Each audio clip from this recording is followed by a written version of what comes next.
Life is a workout, and Smoothie King is here to help you power through. Whether you're grinding out bicep curls, or muscling the couch across the living room, crushing morning miles, or sprinting through back-to-back meetings, Smoothie King has fuel to help you maximize your workouts, own your recovery, and elevate your game. Give your body the energy, protein, and power it needs with a lineup of delicious smoothies made to help you conquer your goals. Only at Smoothie King.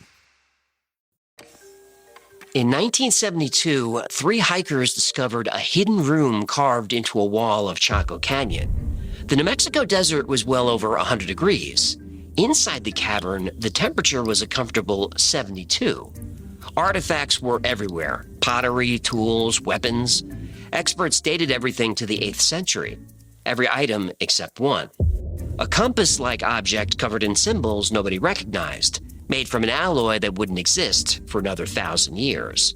Within 48 hours, the National Security Agency seized the site. They called it Project Ancient Arrow. The NSA studied the room for months, then sealed it. 21 years later, a cave-in revealed the truth. This wasn't just a room, it was an entrance.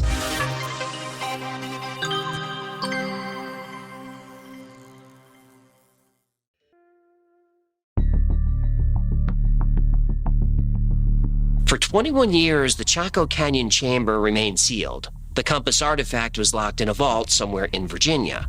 Project Ancient Arrow, like so many classified operations, gathered dust in NSA archives. By May 1994, Project Ancient Arrow was all but forgotten. But the mountain had other plans. A series of rockslides shook the canyon. The mountain seemed to be peeling back layers of itself. When the dust settled, park rangers found an opening. Not a hole, a doorway. Perfectly rectangular with sharp edges and right angles. This wasn't erosion, it was carved. The cave-in revealed a corridor that disappeared deep inside the mountain. The rangers called it in. Project Ancient Arrow was immediately reactivated. The NSA was on site within hours. Wow, the NSA moves faster than Uber Eats. Received. Sports one? The military cleared the area, and 5 scientists arrived to take readings and measurements.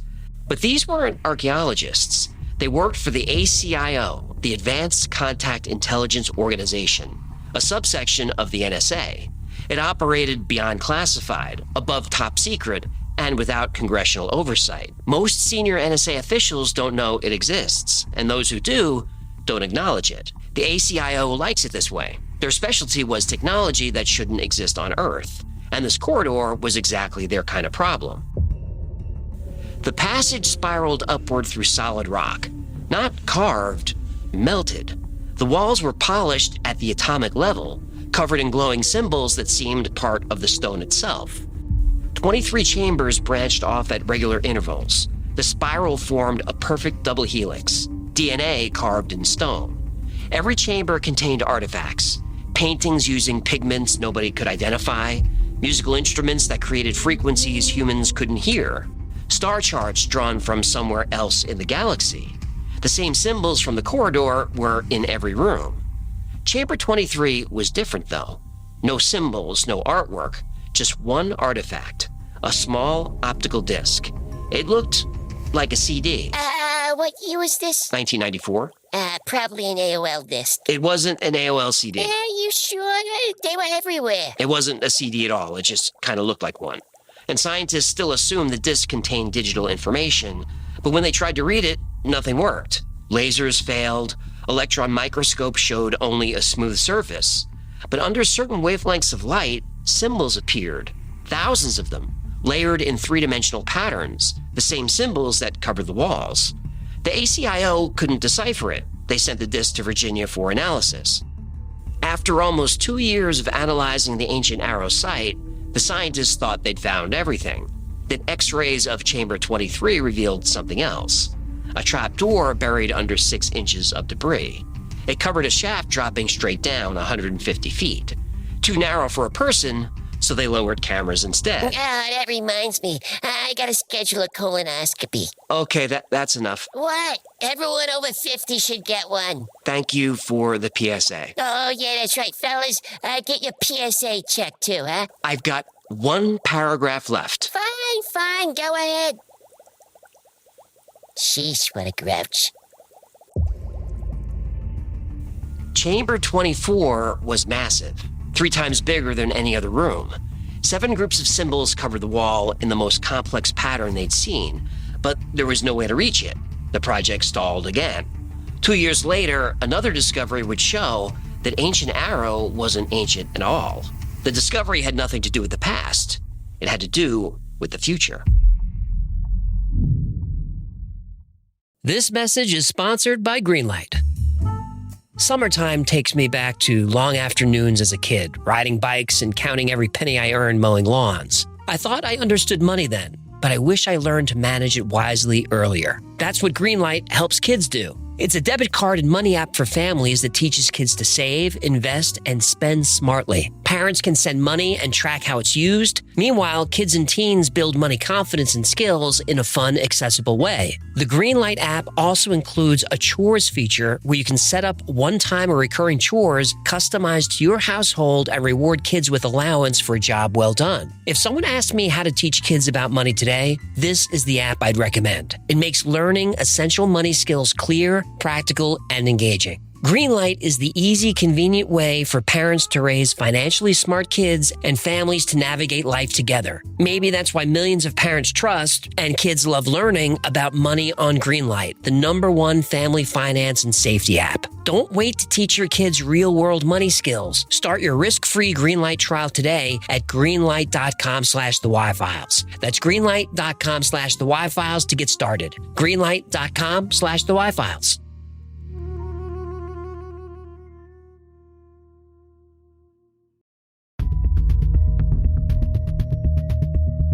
In the summer of 1996, 2 college students were hiking near Chaco Canyon, 24 years after the first ancient arrow discovery, 2 years after rockslides had exposed new chambers. They spotted something metallic catching sunlight, not buried, not hidden, just sitting on the ground. 1996, AOL CDs were still everywhere. It wasn't an AOL CD. Okay. The object was about the size of a shoebox and heavy like lead. Its surface showed a pattern of swirled gold and silver that was a 3-dimensional map of the exact area where they stood. Strange symbols covered every inch of the object. Not carved or etched, the symbols were part of the metal itself. And as the students lifted the object from the sand, both collapsed at exactly the same time, like someone had flipped a switch. They weren't unconscious. They were inside a vision. What, did they eat mushrooms off this thing? No. Oh, it's in the desert, that's right. So, they probably ate peyote.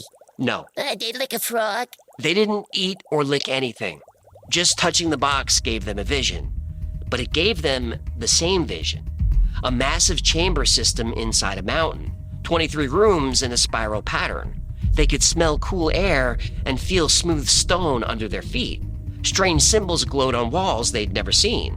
They can hear footsteps echoing, their own footsteps walking through chambers that existed somewhere else. When the vision ended, both students were on their knees in the sand, gasping like they'd been underwater. The experience lasted a few seconds, but to them it felt like hours. They then wrapped the artifact carefully. Neither wanted another experience. Yeah, nothing's worse than a bad trip, am I right? I don't know what you're talking about. Come on, yes you do. Please, there are kids watching. Yeah, right. Sorry, kids. By bad trip, I just mean, a weekend in Portland. Be nice. Anyway, they brought the shoebox artifact to their archaeology professor. But when he touched it, nothing. No visions, no reaction. Whatever happened to his students didn't happen to him. He noted the unusual metal composition and the unknown symbols. He uploaded the findings to academic databases to see if anyone recognized this artifact. Unfortunately for the professor, somebody did. The internet was still new to most people in 1996, but it wasn't new to the NSA or its secret internal division, the ACIO. Since Ancient Arrow reopened in 1994, the ACIO had been monitoring public and private networks for certain keywords and images, unidentifiable symbols, unusual metal compositions, reports of induced visions. The professor's research triggered every alert. Within 4 hours, federal agents were in his office. They confiscated the artifact and made the professor sign a stack of non-disclosure forms. The agents added a few threats about national security, treason, and prison. Just to be clear, the object went directly to Dr. Jameson Naruda, ACIO's top linguist and technology specialist, the same man who'd been trying to decrypt the optical disc for 2 years. This artifact would show him what he'd been missing. The symbols weren't a language, they were instructions.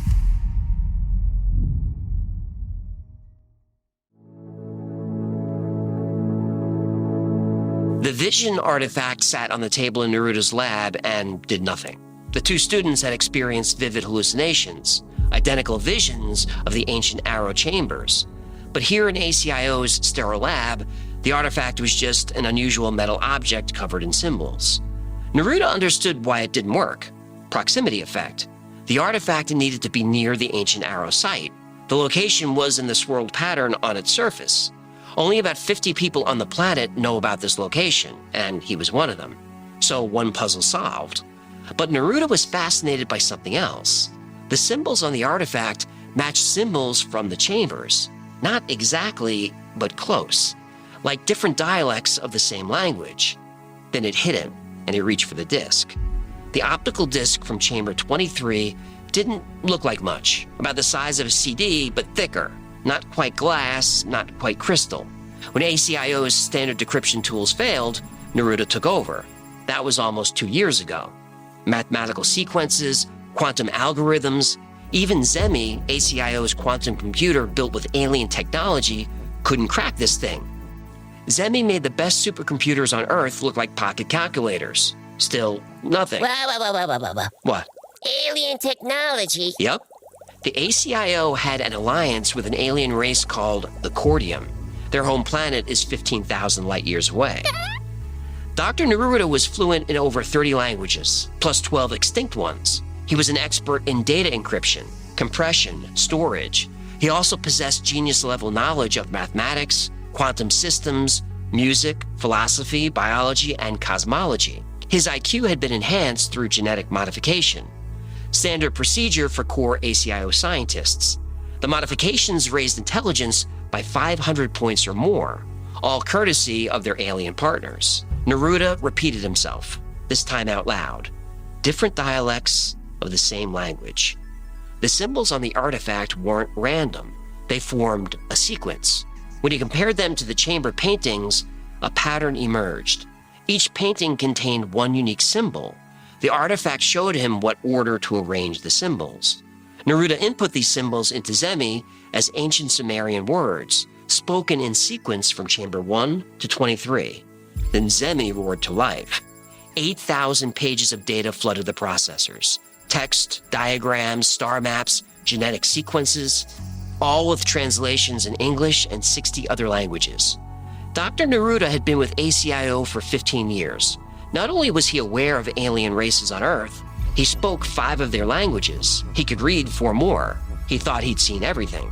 He did not see this coming. The creators of the disc called themselves Wingmakers. And the Wingmakers weren't aliens. They weren't an ancient civilization. They were humans from Earth.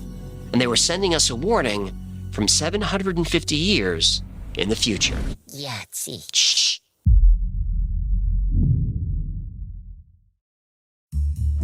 Ever notice how the right story can completely turn your day around? Whether you're stuck in traffic or just need a mental reset, listening to something great can instantly boost your mood and shift your whole mindset. That's the magic of Audible. Audible is your all-access pass to audio entertainment. From the dark suspense of Mad Love to the fantasy romance of Onyx Storm to Stephen King's chilling Never Flinch, plus hits like Frida McFadden's The Tenant and Amelia Hart's The Sirens. Audible's become a daily go-to, not just for research, but for keeping my head in a good place. Sometimes I need an escape to reset my brain, and Audible has me covered. And as an Audible member like me, you can choose one bestseller or new release audiobook every month from their entire collection, yours to keep. Plus, you get unlimited access to thousands of included audiobooks, podcasts, and exclusive Audible originals from top celebrities, renowned experts, and exciting new voices. Start listening and discover what's beyond the edge of your seat. New members can try Audible now free for 30 days and dive into a world of new thrills. Visit audible.com/Wi-Files or text Wi-Files to 500-500. That's audible.com/Wi-Files or text Wi-Files to 500-500.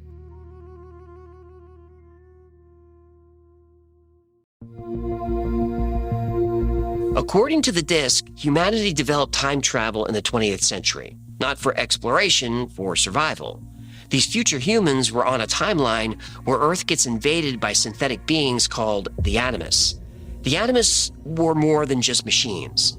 They were an android race with artificial intelligence driven by one obsession: to become soul carriers, to achieve immortality.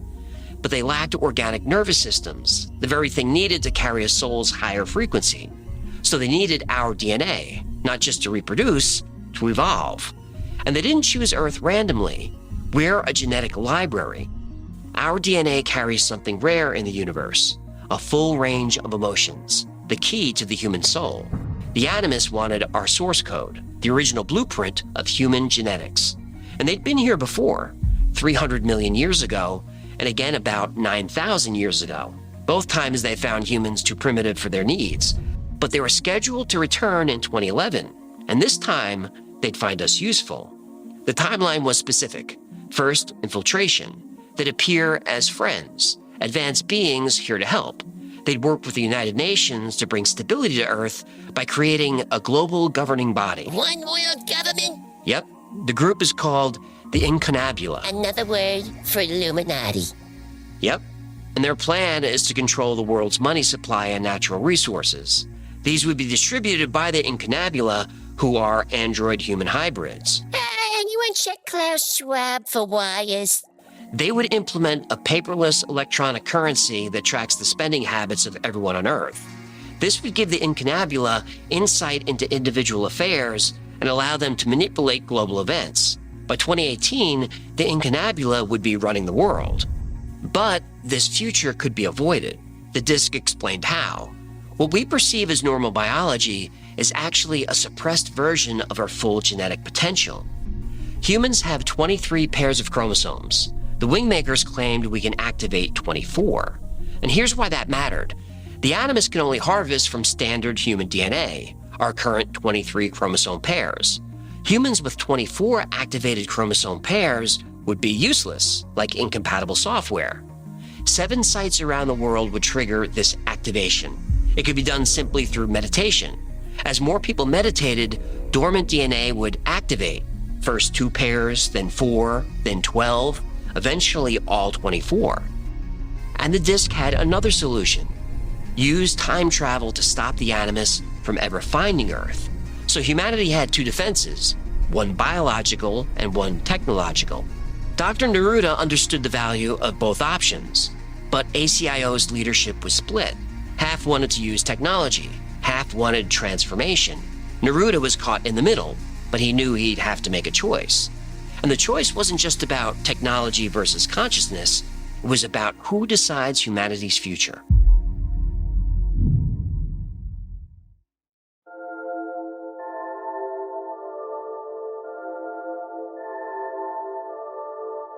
Within ACIO operated an even more secretive unit, the Labyrinth Group. Only about 120 people knew it existed. Their leader was known only as 15. No one used real names at that level. 15 had created the Labyrinth Group with one purpose: develop blank slate technology, BST. This is time travel that could alter the past, not just observe it. Yeah, finally they can go back and tell Fox not to cancel Firefly. Yeah, I think they'd rather use the technology to avoid the alien invasion. Sure. But while you're back there, kill 2 birds. Aliens and Fox executives. With the help of the Cordian, the Labyrinth Group had been working on time travel since 1963. The Cordian provided everything: the quantum computers, the genetic modifications that gave ACIO scientists their enhanced abilities. The Cordium also warned about the animus threat decades before the disc confirmed it. And the Labyrinth Group had accumulated wealth outside government oversight. They had more money than most small nations, all focused on time travel. Because if you can travel back and change key events, you can prevent the animus from ever finding Earth, change the right moment in the past, and the future threat disappears. But now the Wingmakers offered a different solution: evolution through consciousness instead of technology, becoming something the animus couldn't use instead of erasing them from a timeline. Two paths. Both claimed to save humanity. 15 saw them as complementary. Use both. Develop BST while activating dormant DNA. Cover all bases. Dr. Naruda saw it differently. The more he learned about the Wingmakers' philosophy, the more he questioned changing the past. The Wingmakers weren't just sharing technology, they were teaching transformation. For 3 years, Naruda had translated the Wingmakers' information. The technical data, the philosophical writings, the warnings. With each translation, something changed inside him. The Wingmakers weren't just sharing information, they were selecting their spokesman, him. When he reported this belief to his superiors, the response was immediate: psychiatric evaluation, security review. 15 decided Neruda's growing belief in consciousness-based evolution could not be allowed to spread through the ACIO. The solution was simple: give Naruda an MRP, memory restructure procedure.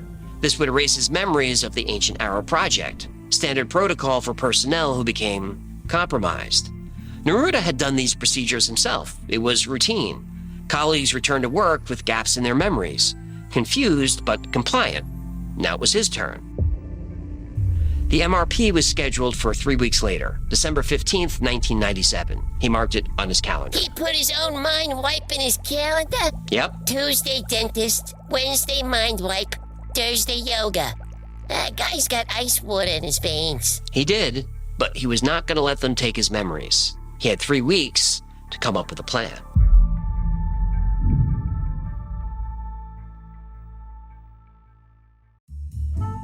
My cats don't talk to me unless it's 3 a.m. and they're hungry. But Pretty Litter does the talking for them, showing me in the box if something's wrong. And that's way better than a surprise trip to the vet. Pretty Litter changes color based on the acidity or alkalinity of their urine and can even detect signs of blood. With 3 cats, it gives me real peace of mind that I'm not missing anything important. Best of all, it ships free to my door. No heavy bags or last-minute pet store runs. And the safe silica gel crystals trap odors, keeping the house fresh, while the ultra-absorbent formula lasts longer than clay, reducing waste and saving money. Right now, save 20% on your first order and get a free cat toy at prettylitter.com/thewhyfiles. That's prettylitter.com/thewhyfiles to save 20% on your first order and get a free cat toy. prettylitter.com/thewhyfiles. Pretty Litter cannot detect every feline health issue or prevent or diagnose diseases. A diagnosis can only come from a licensed veterinarian. Terms and conditions apply. See site for details.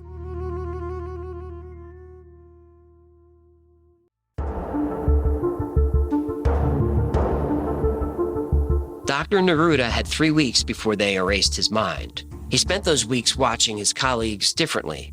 Brilliant minds trapped in a philosophy of control. Every problem required a technological solution. Every threat demanded superior firepower. The idea that humanity might transform itself through consciousness, that seemed impossible.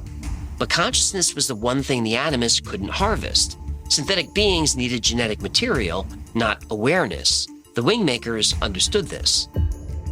On December 13th, 1997, during a routine shift change, Dr. Jameson Naruda walked out of the ACIO facility. No elaborate escape plan, no security breach. He understood their systems well enough to slip out during a brief surveillance gap. By the time they noticed he was gone, he'd already have destroyed his traceable implants and begun searching for someone willing to hear an impossible story. 2 days later, he made contact with a journalist named Sarah.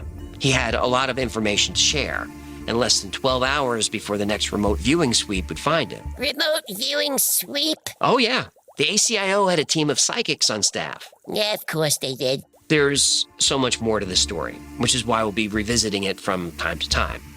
Anyway, Naruda promised to tell Sarah everything about the ACIO, the Labyrinth Group, the Cordium Alliance, humanity's hidden history and potential future, but most importantly, who the Wingmakers were and what they really wanted. They weren't time travelers trying to save humanity from invasion. They were teachers. The animus threat was real, but it served a larger purpose: crisis forces evolution. The approaching danger would push humanity to activate dormant capabilities, not through technology, through higher consciousness. Then humans would be useless to the animus. Naruda had 12 hours to convince Sarah, 12 hours to plant the seeds of transformation, 12 hours before the ACIO found him and took his mind.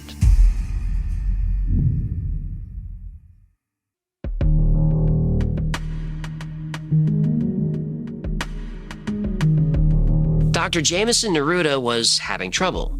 Finding someone to hear his story was harder than escaping. Academics wanted credentials. Journalists wanted proof. Yeah, journalists demanding proof. I remember those days. Journalist Sarah, he never learned her last name, was his fifth attempt. When they met in a diner outside Sacramento, he had 12 hours before the next remote viewing sweep. He gave 5 long interviews, enough to expose the ACIO, the Labyrinth Group, the Cordium Alliance. But as Naruda began talking, he realized the conspiracy wasn't the real story.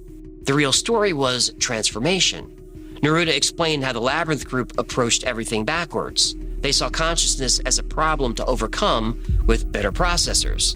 They saw time as something to control rather than understand. The Wingmakers suggested defense wasn't about building bigger weapons or rewriting history. It was about becoming unharvestable through higher consciousness. Sarah recorded everything: the technical specifications, the philosophical frameworks, the countdown to 2011. But Naruda could see her struggling with the same question everyone asked. Why should anyone believe this? He had no proof. The artifacts remained locked in ACIO vaults. The disk translations existed only in classified systems. His enhanced genetics couldn't be verified without special equipment. All he had were words. And 11 months later, those words appeared online on a Wingmakers website. But the details had changed. The hiker's discovery date shifted. Character names morphed. And the Wingmakers' teachings were now available for the low price of $17.99. Oh, no.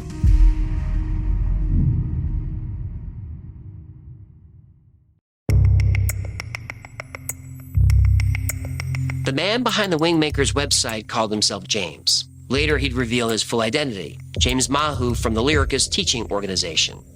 November 1998, 11 months after Naruda's defection, the Wingmakers website appeared online. Anonymous at first. No author, nobody taking credit.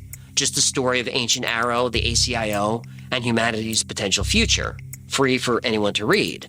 The site included Naruda's interviews, renamed Dr. Anderson in this version, and there were pictures of art from the chambers, music, Wingmakers philosophy, all available for free. Then things started changing. December 9th, 1998.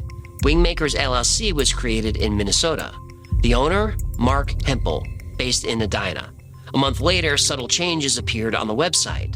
The hiker's discovery date shifted from 1972 to 1996.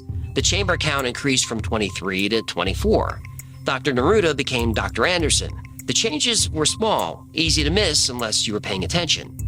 The transformation accelerated in 2001. March brought the first commercial product, $17.99. By the end of the year, what started as a free revelation had become a whole product line. Music CDs priced at $108. Over $100 for a CD? Yep. I'm telling you, merch is way too cheap. No, it isn't. The website sold art reproductions, philosophy collections, complete packages with bundled discounts. James finally revealed himself through email interviews. He claimed the identity Mahunahi, a translator for the Lyricus Teaching Organization. Not from outer space, but not quite human either. He described using sensory bilocation, a technique for gathering information across dimensions. He positioned himself as a translator, not a creator. The Wingmakers' material were real. He didn't write them, he just made them accessible. But the changes kept coming. The Cordium's home planet moved from 15,000 light-years away to 15 million. Scientific details were updated to match current theories. New websites popped up: eventtemples.org, lyricus.org, sovereigntintegral.org. Each site added details to the story, and each offered more products. The original story, Dr. Naruda's, was buried under spiritual teachings and expensive merchandise. Years later, James would describe the Wingmakers' materials with a specific word. Not history, not revelation. He called it mythology. Mark Hempel remained silent. He managed the business side, while James handled mythology. Together, they transformed a conspiracy story into something else, something less specific, something less verifiable, but something much more profitable. I've always been someone who needs to keep my hands busy. When I got my Fume, I knew right away it was exactly what I've been looking for. Fume is an award-winning, zero-nicotine flavored air device. Natural, fresh, lab-tested for safety, and it costs about a third of your bad habit. No wonder it's trusted by over 500,000 customers. If you're among the 50% of people who try to quit vaping each year, you need the right tools for the job, and nothing beats Fume. What really stood out to me is how satisfying it feels. The weighted, sleek design and subtle click to keep my hands busy and my mind at ease. And then there's the flavor. Right now, I'm loving the mango core. Fruity, fresh, tangy, with just a hint of mint. Perfect for that summer pick-me-up. Start your guilt-free journey with The Good Habit and use code Y to get a free gift with purchase and begin your overdue breakup. Just head to tryfume.com/Y. That's TRYFUM.com/Y and use code Y to start The Good Habit today.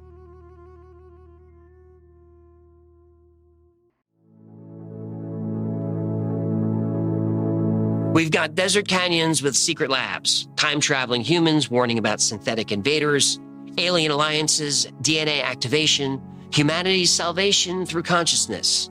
The Wingmakers story has it all, and we just scratched the surface. But is any of this true? Well, the New Mexico Cultural Resources Information System contains no record of any ancient arrow site. Over 800 archaeological projects have been documented near Chaco Canyon since 1952. Not one project mentions mysterious chambers. No museum anywhere has a single Wingmaker artifact. No peer-reviewed paper discussed the discovery. The NSA has never acknowledged an advanced contact intelligence organization. ACIO appears on no government documentation, classified or declassified. Yeah, but if ACIO is real, they cover their tricks. That's true, but so are the story contradictions. The Wayback Machine shows all the changes to the dates, names, locations. These aren't clarifications, they're rewrites.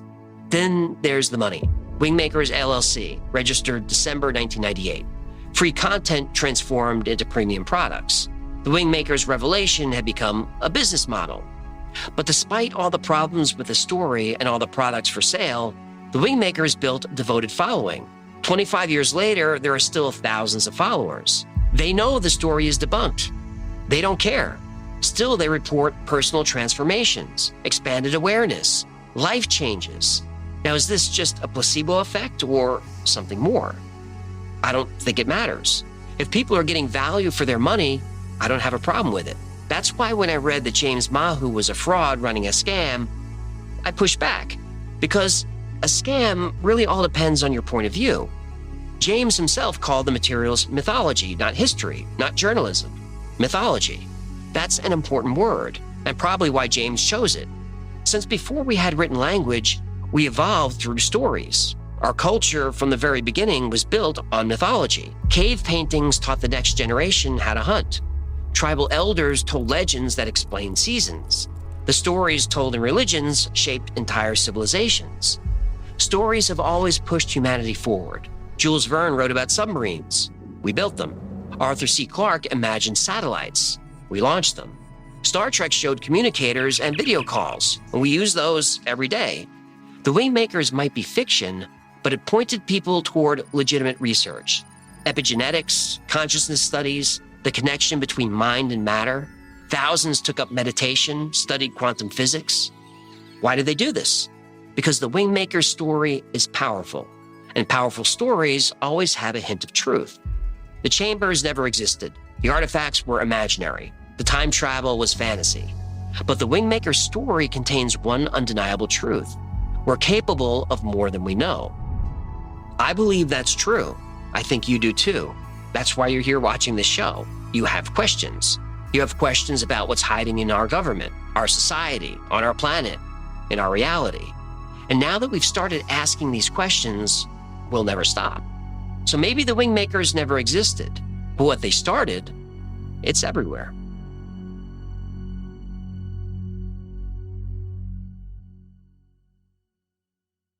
Thank you so much for hanging out with me today. My name is AJ. That's Cyclefish. It's Bella. This has been the Y-Files. If you had fun or learned anything, do him a favor, subscribe, comment, like, share. That stuff really helps us out. And like most topics we cover in the channel, today's was recommended by you. So if there's a story you'd like to see or learn more about, go to theyfiles.com/tips. And there's a lot more to the Wingmakers story. Remember, the Y-Files is also a podcast. Twice a week, I post deep dives into the stories we cover in the channel and also post episodes that wouldn't be allowed on the channel. It's called the Y-Files Operation Podcast, and it's available everywhere. And if you're into podcasts, I'd appreciate a like or a follow or however that works.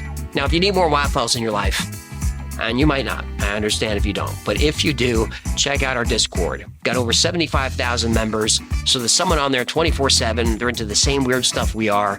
It's a great community. It's really supportive. It's a lot of fun, and it's free to join. Now, if you want to know what's going on with the Y-Files at any given time, check out our production calendar.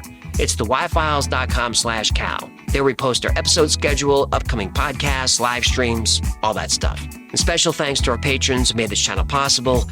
Every episode of the Y-Files is dedicated to our Patreon members. I couldn't do this without you. And if you'd like to support the channel, keep us going, consider becoming a member on Patreon. For as little as $3 a month, you get access to perks like videos early with no commercials, see your name in the credits, access to merch only available to members, plus 2 private live streams every week just for you. And the whole Y-Files team is on the stream. And you're welcome to turn on your webcam, jump up on stage, ask a question, talk about anything you want. Another great way to support the channel is grab something from the Y-Files store. Grab a heck of his t-shirt, one of these fistable coffee mugs, and stick your fist in there. Or get one of these creepy U2 spinny U2 dolls, or a hoodie with my face on it, or something else with my face on it. Or grab one of these Hecklefish doll toys. But if you're going to buy merch, make sure you become a member on YouTube. YouTube members get 10% off everything in the Y-Files store. We do a new code every month. And if you want to join for 1 month, get the code and cancel. That's totally fine. Yeah, try not to tell anybody about that. Those are the plugs, and that's going to do it. Until next time, be safe, be kind, and know that you are appreciated.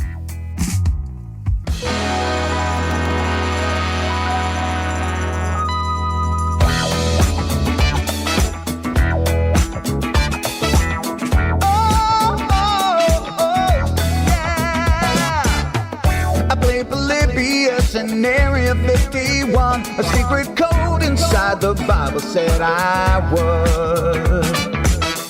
I love my UFOs and paranormal fun, as well as music, so I'm singing it like I should. But then another conspiracy theory becomes the truth, my friends, and it never ends. No, it never ends.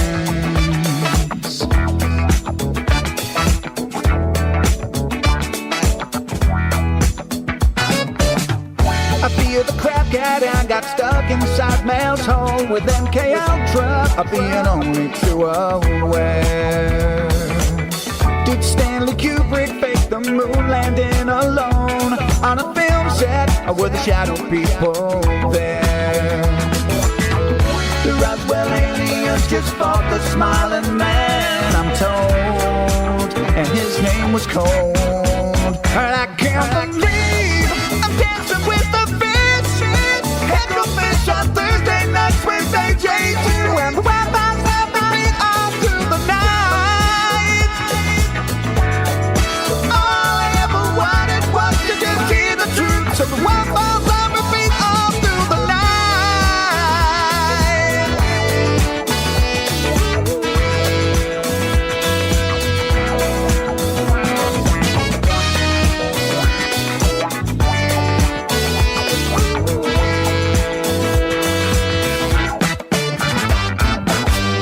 The Mothman sightings and the solar storm still come to Agatha, the secret city underground. Mysterious number stations, planet Serpo 2, Project Stargate, and what the Dark Watchers found. We're in a simulation, don't you worry though. The Black Knight satellite, it's so mysterious.